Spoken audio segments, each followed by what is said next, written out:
আর কত, আর কত? কেন কেউ কোনো কথা বলছেন না? বাংলাদেশের সকলেই আছেন, সবাই সবার ধান্দা নিয়ে ব্যস্ত আছেন।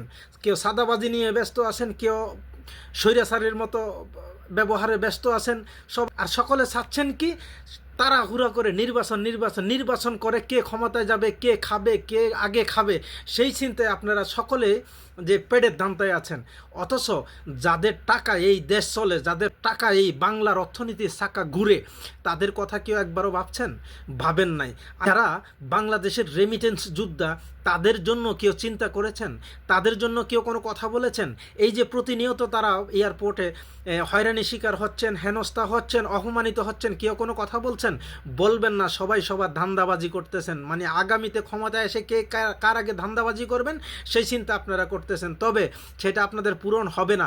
আর বাংলাদেশের বর্তমানে অন্তর্বর্তীকালীন সরকারের সকল উপদেষ্টা এবং কি আমাদের মাননীয় প্রধান উপদেষ্টাকে বলতে চাই, আপনারা এখন পর্যন্ত বাংলাদেশের এয়ারপোর্টে যে এই যে হয়রানি হচ্ছে, এই যে কষ্ট করে আমরা 5 বছর 6 বছর পরে দেশে যাওয়ার পরে এয়ারপোর্টে যে আমাদেরকে নিয়ে আপনারা এত খেলা করছেন, কি আমাদের যখন দেয়ালে পিঠ থেকে যাবে তখন কিন্তু আবারও সেই শাটডাউন আসবে রেমিটেন্সের। আমি সকল প্রবাসী ভাইদেরকে আহ্বান করব, প্লিজ সকলে রিমিটেন্স শাটডাউন করেন।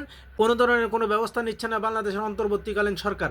তাই আমরা এখনও বলে দিচ্ছি, কড়া জবাবে বলে দিচ্ছি, এখনও সময় আছে। আপনারা এয়ারপোর্টের এই যে যে কুত্তাদেরকে বসায় রাখছেন তাদের লাগাম টেনে ধরেন, এখনও সময় আছে।